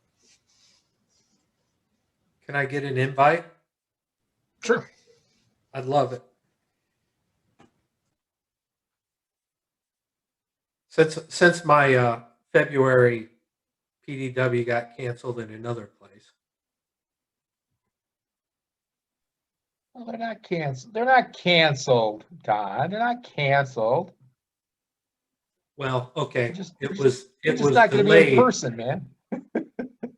And I wasn't talking about New York, so. Oh, okay. All right. All right. I'm still not official here yet. I refuse to go get the licensure thing done, so. Oh, okay. I'm still waiting on a place that opens up around me that I can use that at. Oh, you're waiting for the driving school certificate? Well, I haven't even started on it, so. Okay. This year You was can kind come of up a to wash. Rochester. You don't. You can come up here. We don't need a driving school certificate up here. You're doing everything to get me to Rochester, aren't you? It's such a long drive for a weekend's worth of work. Just giving you that. Just giving you the option. And I appreciate it. I appreciate it. Giving you the facts, and you make up your own mind. Robin's getting me dizzy already. I'm surprised he What did didn't do? put his new Did Robin picture. talk? Did Robin talk? Was Robin talking? I didn't hear him. No, he's writing. Oh, okay. They cut his video off. This is what I was doing today. That's how Robin baits his customers in to come to a nice slow-paced tour. He shows them slow motion video of what's going to happen.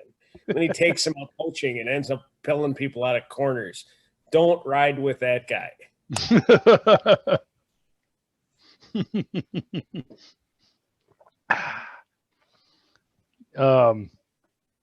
Yeah, Texas is a slick state.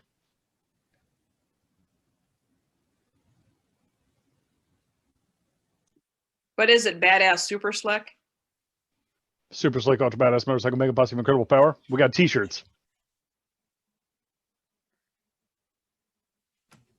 You know, I remember Don requesting a Margaret Dean be attending these meetings, and what the hell is up with that? I don't know. I'm not her keeper. She's not a marionette. Call her. I just might. The last time I called your wife, you seemed to have a problem with it. No, you were texting about how I suck.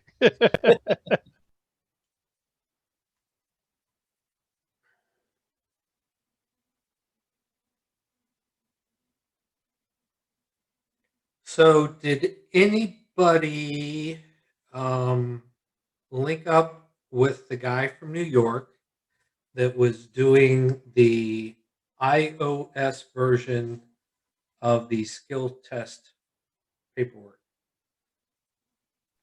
Yes. It's really, really, really nice. Can you explain more? Well, other than the fact that my cell phone is really small and my fingers are kind of big, so that can make it a little tricky. You create a roster, type in students' names or nicknames or whatever, and then as you page through, it brings them up one at a time. So, first Don, score him, and on part A, always the basics like stalling, dropping the motorcycle, that's always there. But then evaluation 1, 2, 3, and 4 page through, and you just touch spots. Then you do evaluation 5. Everything is saved, and then if you've uploaded the score sheet to your phone, you just press to convert it to PDF and send it to a printer, and you end up with a printed score sheet. Very, very, very slick.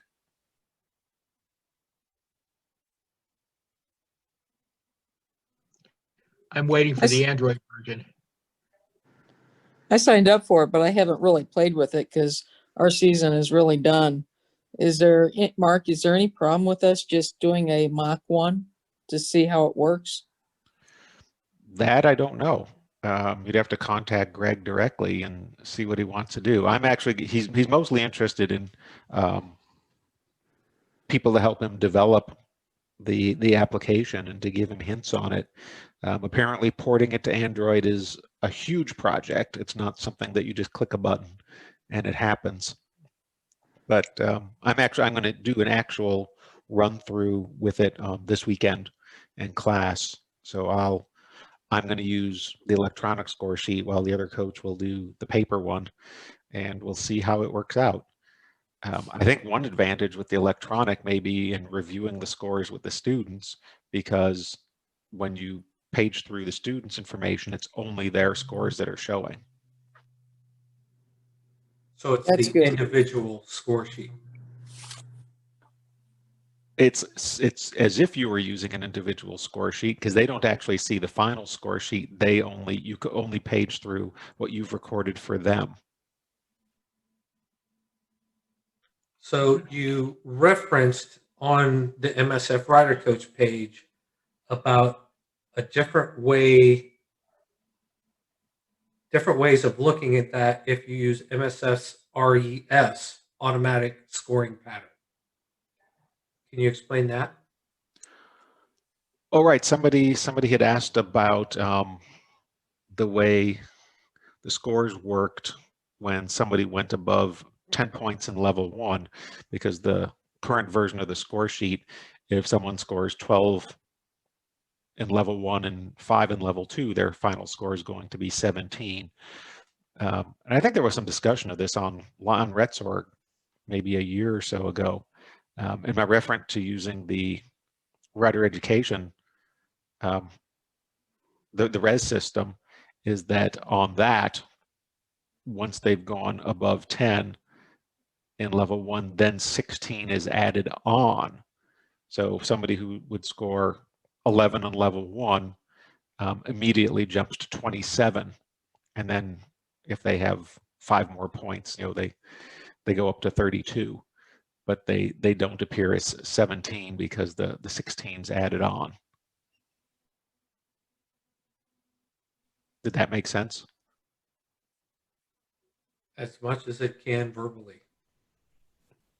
Yes, Mark, you make great sense, but no, as a logic path, that doesn't make any sense at all based on what the score sheet says.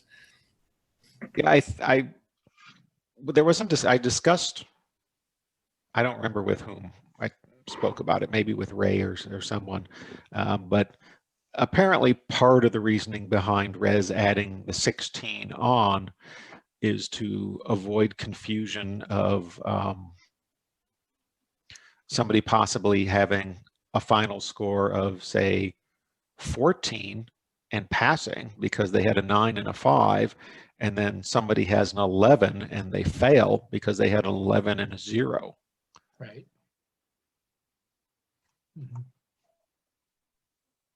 So by adding on the 16, once they've passed 10, it makes it impossible to have that confusion. I think you're correct, Mark. That was the way I understood it as well. But let me ask you another question on that scoring program. When you've created your roster and you start to do your testing, does it page through per student? Then it goes to the next student for exercise 1, and then does it reset for exercise 2, or how does that work? Yeah, you're correct. Okay. Each student goes through exercise 1 and it just pages through, and then each Okay. student goes through exercise 2. And like I said, it retains the basic scoring stuff. The overall stays up on, I believe, the left side of the screen, and the current exercise is on the right. The current feature that I like the most about it is the stopwatch function, because in the past, doing RCPs and students trying to use their cell phones as stopwatches has been somewhat of a disaster, because they have to hit particular spots, and Greg has it set up that half of the screen is the stopwatch button and stop and start is the same. Wow. So it made it very, very, very, very easy to score. Cool. Did you find that stopwatch was accurate in terms of the haptic feedback? I mean, if you're touching a screen, the CPU has to, there's a whole detection process. Does the hardware keep up with it in general? I think it does. I basically, with a stopwatch, if I just click on stop and start, I'm usually right about 0.2 of a second. And with this system, I'm about the same. As far as, so I would guess, I have to see this weekend, but I would guess that whatever lag there is going to be when the student enters the timing zone, I'm going to have the same lag when they end. But we'll have backup timing. Both coaches are going to score, are going to keep time. So we'll see how it goes. So I guess it's time to go out and get an iPhone, huh? Or an iPad. I'm not going to switch to an iPhone or iPad for that reason. They can come up with an Android version. But think Just about for you, Dennis. Think about the implications of having a small iPad that you could have both or more than both. You could have your range cards electronically, and then you could flip the screen and have your scoring mechanism. And then if you have to jump back to your rider coach guide, you have that all in your pocket. Rita already has that. Yeah, that is totally how Rita rolls all the time, which is great. And Rita is smart, but if we start teaching new coaches this in Rider Coach Prep, they will immediately become inept when their power goes out. Having that cards, paper, and then this is an add-on is fantastic. And for one dude, and to the best of my knowledge, this guy was just one of us that wanted to make something easy for himself and is sharing with the masses in a freeware version. Boy, good for him. I mean, honestly, I know I do not have a crapple device, but I know Rita does. So I will see this eventually. And I feel like I would give him $5 or $10 for an app just cause to be a nice guy. And if he doesn't decide to make an Android device, that's okay. It's got to be better than me. And right now I've been using Google Sheets for the last 2 years to thumb through every class I have with every student and doing the best I can on my phone, I guess. So he's probably smarter than I am, and good for him. Yeah, I think as a scoring tool, I think an iPad is going to be better than an iPhone. First of all, you can get a pretty inexpensive iPad, and I think it's going to be a lot easier to use just because the touch areas will be so much larger. Mark, do you know if it like tracks student data? Like, is there a way that it puts all that stuff into some kind of a database for other purposes?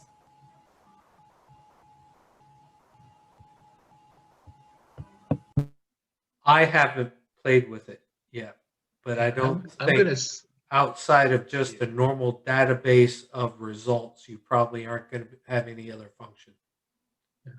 Yeah, it's probably not going to integrate with Res at all. But you know, they got all sorts of security stuff for that.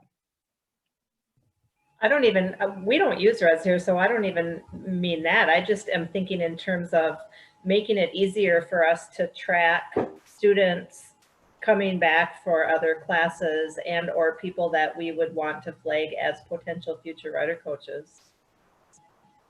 Or as a quality assurance tool for if you're a program manager to look at how your coaches are scoring and see if there are some consistent patterns that you're seeing in the way they're scoring.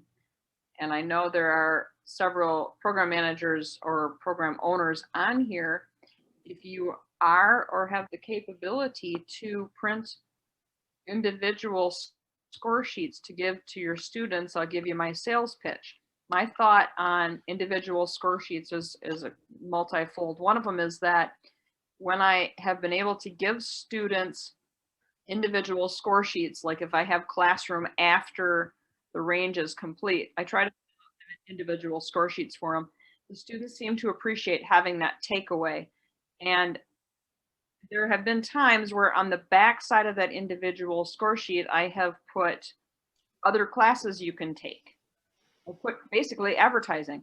So if your program, your site offers other training, or you have sponsors who are helping, who are providing your school with, say, helmets or motorcycles or whatever, it's a place that you can acknowledge that assistance that those dealers or whoever have been giving you. You know, use the back of that and give them not only their scores to take home, but the backside a little bit of advertising. And I know nobody does paper anymore, so maybe this app needs to figure out a way that automatically emails the students their scores. I don't know. Just my sense. Well, I also am a fan of individual score sheets, and in part at the back end, I need to keep an individual record for each student because I'm a driving school and that's one of their rules. So it just helps me out with that. But also, you know, as the test is happening, if you want to make a note, you know, they got X score, but, oh, they looked down while they did it, or they locked the brakes, or, you know, something that's extraneous to the actual scoring of the skill. It's a chance to note that down.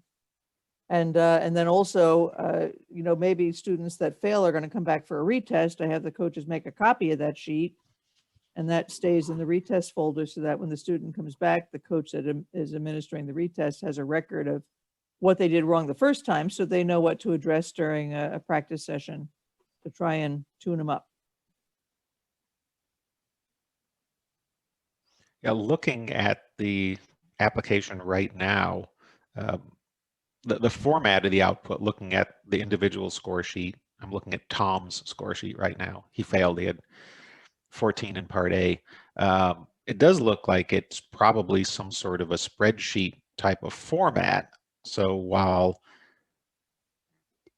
the spreadsheet itself or the output itself may not work directly, Greg may be able to eventually work something out where it exports the data, and then we could each figure out how to manipulate it to whatever our program needs to use, rather than just manually transferring everything. Or even just print out the individual score sheet, but I don't see a print button. What?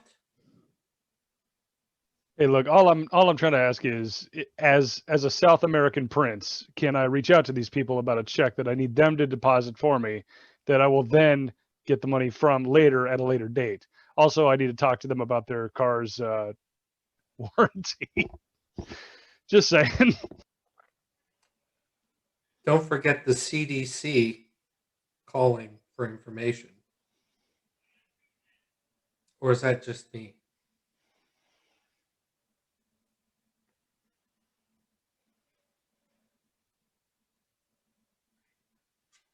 Y'all are kind of quiet tonight. You're really working me up trying to figure out questions.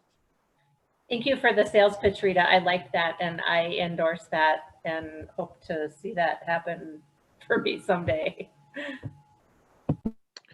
Yeah, it's a good idea. I actually do that. I have an information sheet, basically, congratulations, you've just successfully completed. Here's your road test waiver card, blah, blah, blah. Here's what you do with it. Take it to the DMV, blah, blah, blah. And then on the back of that, I've actually done advertisement and offered, even offered a cash reimbursement, partial cash reimbursement if you come back and take an additional course. In other words, when you finish, if you come back and take the BRC2 skills practice and you complete it, I give you a $10 cash as soon as you finish it. And that's one way to help advertise and get other courses going.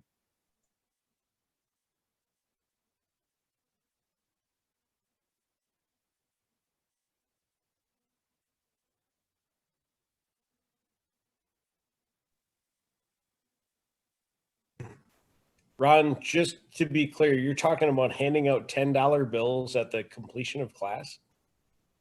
If someone comes back and takes a BRC graduate, which has the sheet of paper, they come back and they take a BRC2 or an ARC, and when they finish, they pay for the class up front, blah, blah, blah.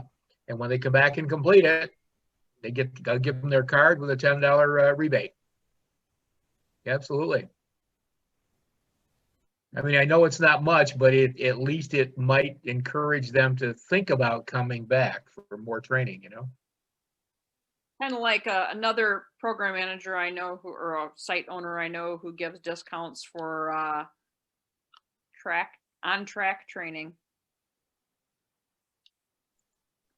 I've given discounts for, club groups and you bring your buddy or whatever, discounts.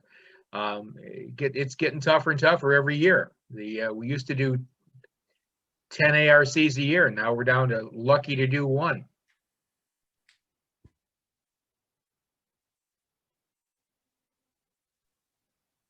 This would be a great time to plug. John, you want to say something, or are you just lurking tonight?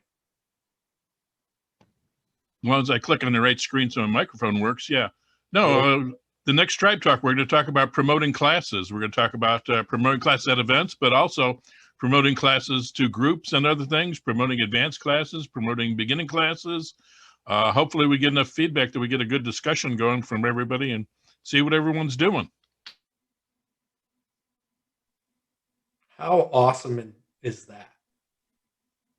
You're welcome. John is going to talk? That's great. Hi, John.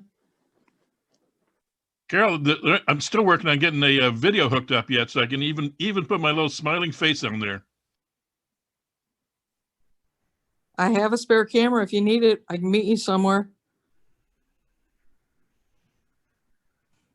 I got a new security camera in my old one. Supposedly I can reconfigure it to use as a webcam. So I'm trying that out. If it doesn't work, let me know. Thanks for the offer. Once again, tribe coming together to help each other out. Gotta love it. Another one of my promotional ideas, which is also a learning opportunity. A couple of you have been in my sessions at IRETS and have received letters from me. At least one or two in the audience have. Something I do in my session is I have participants write basically a letter to themselves, writing down a few ideas. You know, a lot of times you go to a conference and you write down all kinds of notes, really cool things that you learned at the conference, or you're even just at the conference and you think, oh, that's a great idea. I'm going to remember that and I'm going to implement it when I get back. But then 6 months later, a year, 2 years later, you're digging through a pile and you find your notes from the conference and realize, oh crap, I should have been doing that years ago and I never did.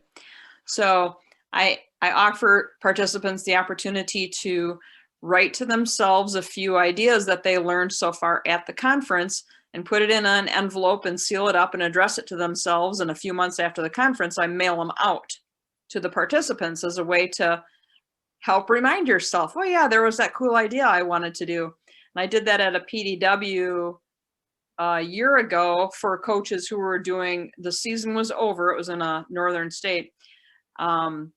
They were doing a riding PDW and I offered that opportunity to them with the idea that at the beginning of the season, those letters would be mailed out so they'd remember those ideas before they started teaching. Well, of course, that was this past winter, and I don't know if they did get their letters, but because I gave them to the state administrator to send out. So I don't know if they ended up getting mailed out or not because of the sites being shut down with COVID. But it could also be used with your BRC students, that if you have your BRC students write a letter to themselves 6 months, a year from now, and mail that out to the students, but have them write that letter to themselves on the back side of, again, that advertising that you're going to send to them.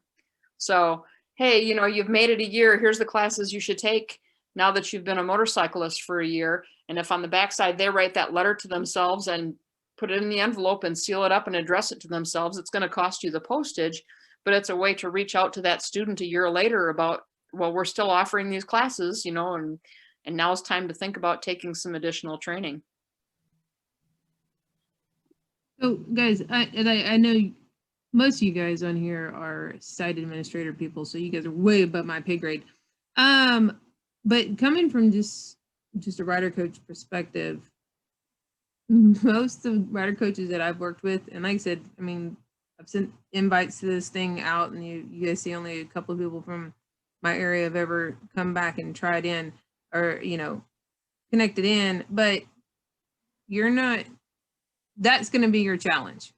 As someone that works with, who was it called, vintage coaches, that is going to be your challenge, because most of the ones that I have had the opportunity to work with, I hear the words, well, they used to do it this way.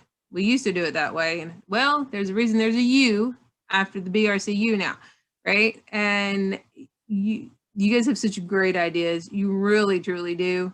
But when you're treated as just a rider coach, and this is below your pay grade, and you're not connected with absolutely anything, I will encourage you guys as site administrators, if you can, please stay connected with your rider coaches as best as you possibly can, because sometimes we get lonely out here, and you can try all you want, but if we're not getting connected with you guys, you know, if we feel like we're out in the cold, we're not going to give a crap. I hate to say it that way, but there's been plenty of times the last couple of years that some of us have just been like, you know, we go and we coach and nobody gets connected with us. So I encourage you, if you want your coaches to do interesting connection, things like that, first off, you want to make sure that your coaches know your students' names before the end of the class, you know, and so I would encourage that kind of training, you know, more of the connection, which is why, you know, I put together the 3-minute thesis. I know a lot of the writer coaches that watch it are going to roll their eyes and be like, whatever, I have to talk to my students. No, you do. And so, yeah. So I just encourage you guys that it is about the ABCs. And if you've got these writer coaches that don't give a crap, excuse me, so we don't have to edit, then, you know. I just had 3 things quickly come together. First of all, Rita's suggestion about the envelope. I participated in that 2 years ago, and the response was to spend more time trying to get the tribe connected. So this is proof that something Rita did actually affected the person enough that he decided to go out and do something. So there's validity to making that happen. And anybody could make that leap if they decided to. Secondly, Belinda talked about how other writer coaches may not buy off on some of these ideas or put themselves out there. Dare I say, be vulnerable, Laura.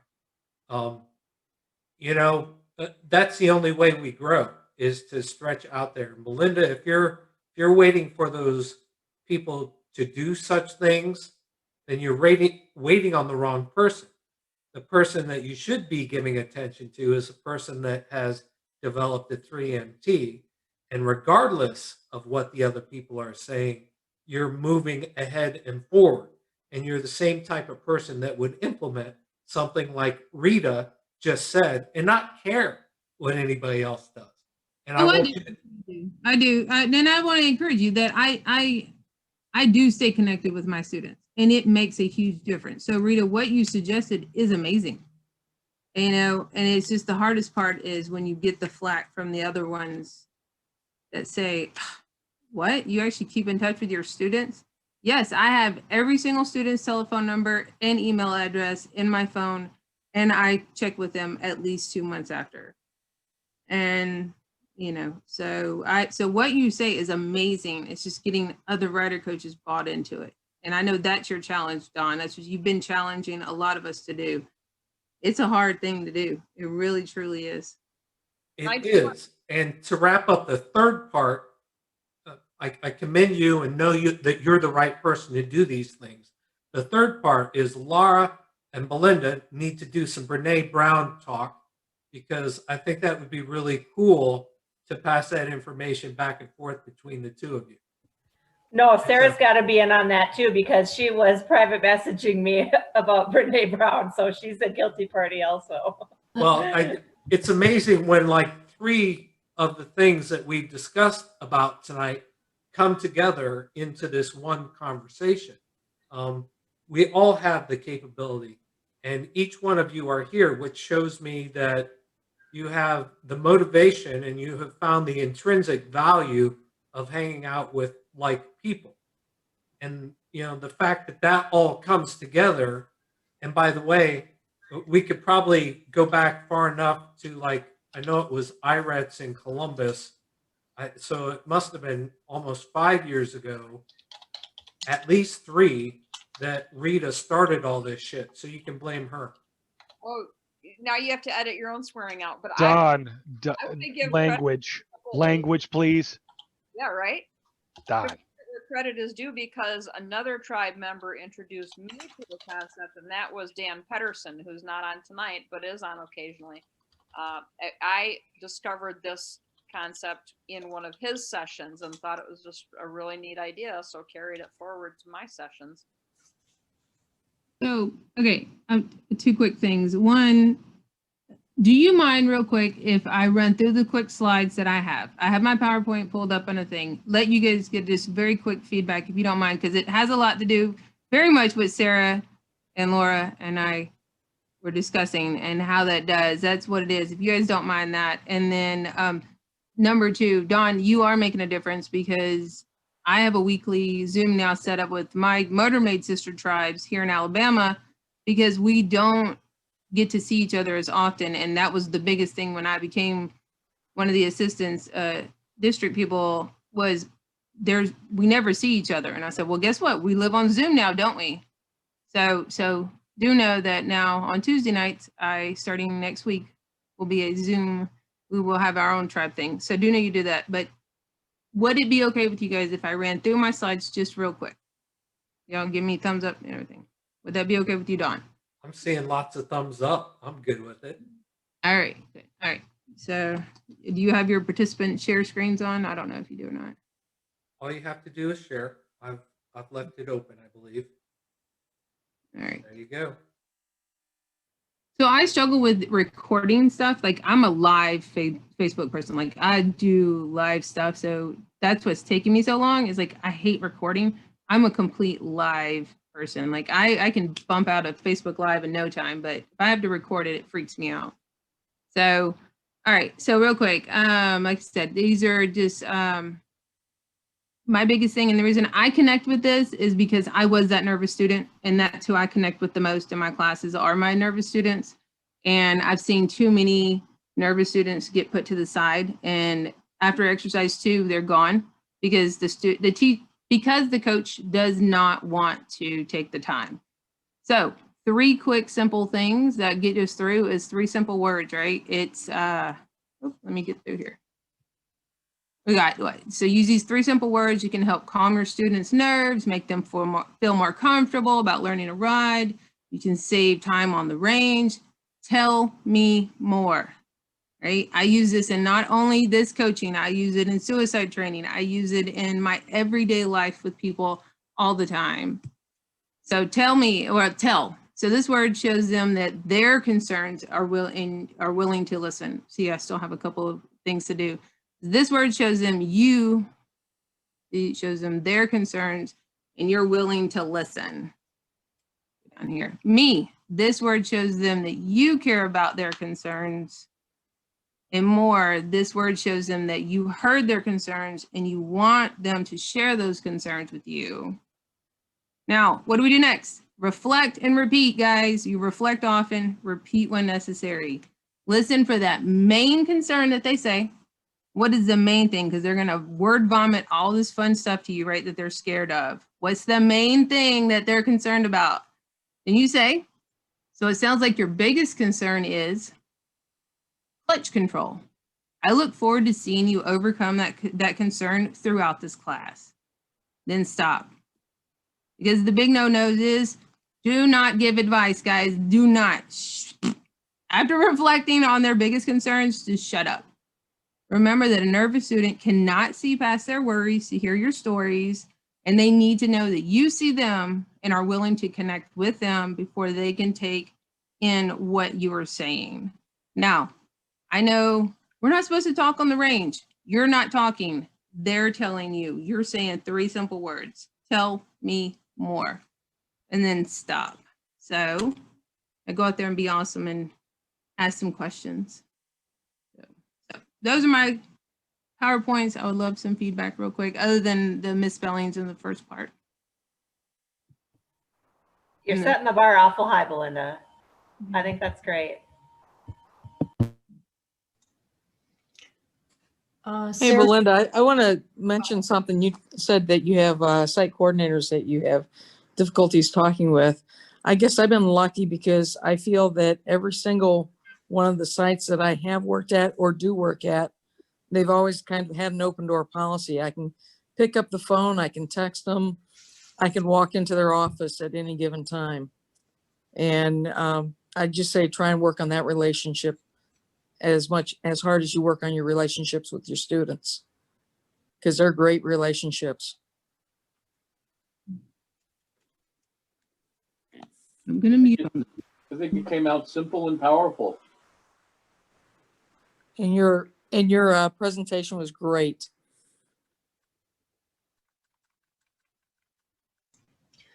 This is Sarah. I second that. I think it's excellent to the point. Very nice. Two words of encouragement. One, make sure that you give all of us that are not the fastest readers time with each slide. And the other only tweak that I would make is instead of shut up, if you have the ability to change words, I would write zip it. It gives it a lighter spin on shut up, I think. Just, yeah. Yeah, no, I like that. I do. I like that. I thought it was spectacular, though. Please know. No, thank you for that. That's what I want. That's what I want. Thank you. I agree. Belinda is a good presenter. You have good presence in what you're doing. Obviously, the suicide prevention thing that you're clearly involved with comes through as far as empathizing with the end user. And as much as I love Sarah's suggestion, shut the hell up to a lot of coaches would resonate. And I wanted to give Don some work. That's it. I love shut up. My favorite saying is never miss a good chance to shut up.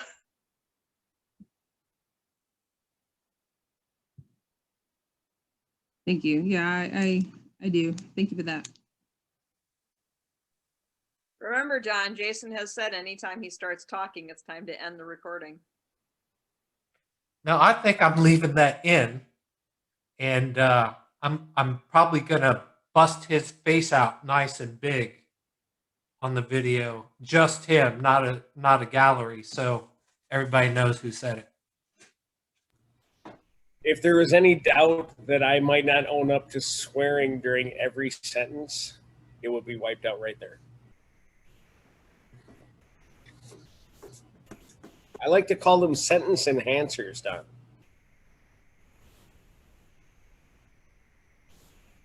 I'm thinking about my previous military self.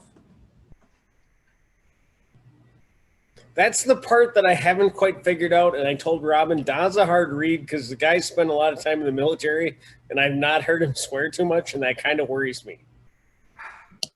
You haven't farmed with me. So Jason, we call them emphasis words in our family and with others. And so like whenever I have a student that can't find second, that's always hitting neutral constantly, I'll say, look, you've got to give it an emphasis word if you need to. Okay, so as you're saying your emphasis word, give it a little bit more emphasis on that second gear and you'll get to it, I promise you. Once again, I hear some interesting words going across that range, but hey, they find second. So, use an emphasis word. So we are right at 2 hours and I'm tired. It's been a long week. My last Okay, good night. My last comment to Belinda is it was wonderful. It was natural and it was you. And if you can put that down on the recording, that's all you need because it's authentic. And we've talked about being authentic and letting people see who you are. And definitely we hear and see who you are. Although I'd like to have your face on the video, at least for a short time, so people get to know you better. Well, on the PowerPoint, you can record that. Yeah, and the PowerPoint, I realize that you can, when I do it, I can pull up my camera also. And so, if you feel comfortable, I think that would be wise because it puts, it makes it authentic. It gives people who you really are. And that's a wonderful thing. Yeah, no, I planned on doing that too. So I may actually miss ladies to talk to you and like do the presentation to you. Like I said, it's easier to do a live for me than it is to do recordings. Whatever you want to do, I'm here if you need me, and I'm sure other people are too, so don't be afraid to reach out. I'm trying to think of something really cool to say, but the only thing that has gone through my mind today is I'm still into like 3 books right now. One is Traveling Music by Neil Peart. I think I talked about it last time around, and if I didn't, I apologize. I probably should have. But in part of his book today, he was talking about how he's a perfectionist and how every show he played as a musician, he went in and he wanted to be 110% good. It was his professionalism, it was him as a performer, and it was him as a business person wanting to give all to his customer.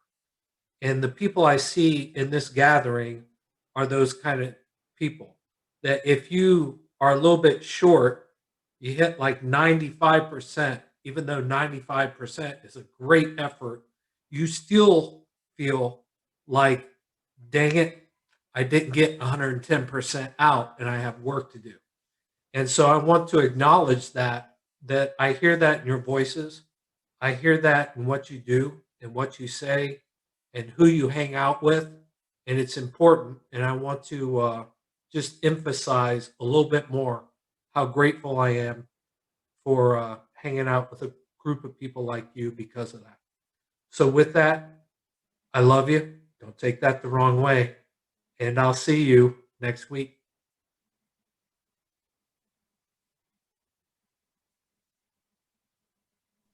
Good night, everyone. Good night, Ron.